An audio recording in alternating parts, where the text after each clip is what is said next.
Hi friends, this is Arlia at the Women's Sanctuary, and today I want to talk about hope and faith. I'm out here in my little meditation space, so you might hear some background noises. Rabindranath Tagore said, "Faith is the bird that, while it is yet dark, sings." And Emily Dickinson said, "Hope is the thing with feathers that perches in our soul and sings the tune without the words and does not stop at all." So, what's the difference between hope and faith? Hope is that force that bubbles up from our soul, where our desires, our yearnings, our our our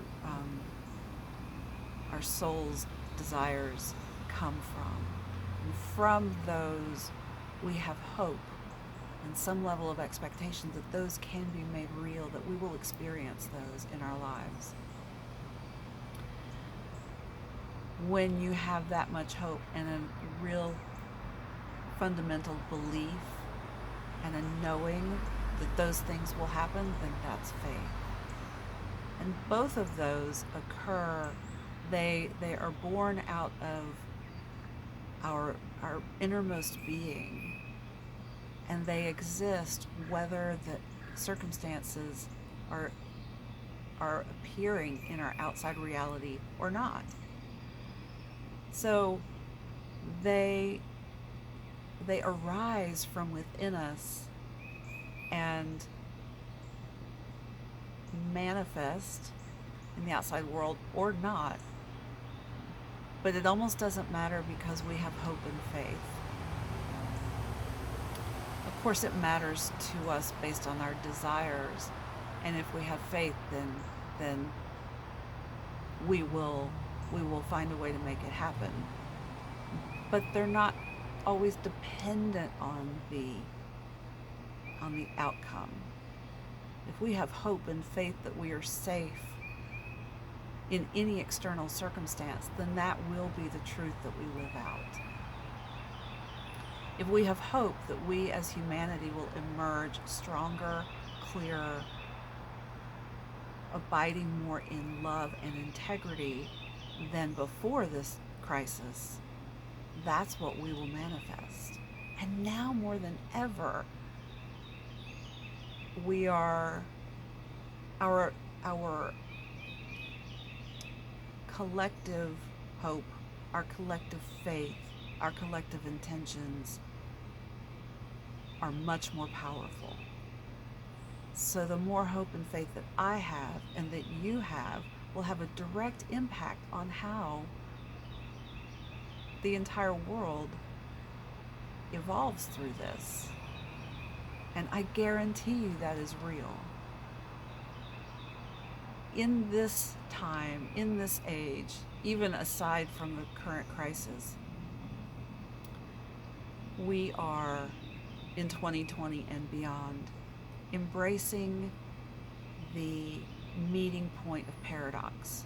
So good and bad, right and wrong, masculine and feminine, any paradox you want to address. It's not that they don't exist anymore, but we are finding what Jung called the transcendent third. It's that place where they meet. And we're also discovering that the two extremes do exist. The despair and the hope still exist. But we can hold both of them together and recognize that they do exist alongside of each other. They exist in parallel, and that we do not have to exist in the polarities. We can thrive in the middle and hold both of those. We can hold the despair and the hope.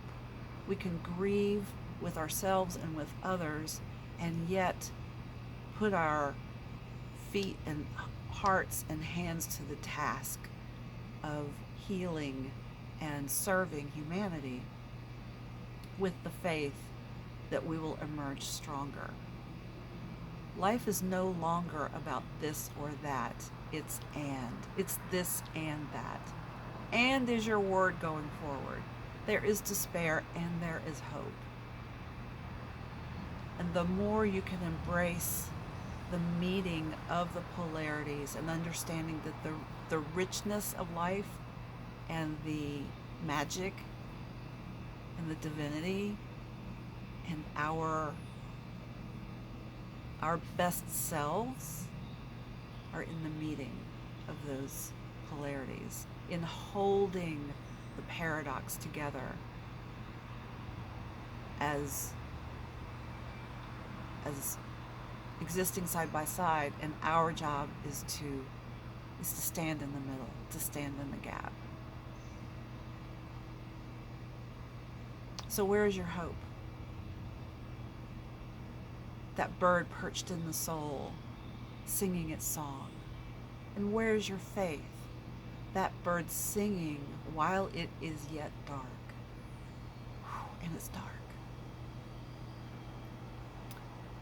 But our souls are singing, and we have songs to sing, and we have work to do. And whether that work is being in complete stillness and meditation, whether that work is teaching your children, whether that work is keeping food on the table, whether that work is being on the front lines, whether that work is putting yourself at risk for the health and well-being of humanity, we are all needed. Take a few quiet moments, connect with your hope, and find what faith you can, springing from that hope, and hold on to it. And remember that the paradoxes do not exist one or the other. They exist together, and our job is to find our way forward in the third thing. I'm sending you so much love, and take care of yourself and take care of each other, and I will see you again tomorrow.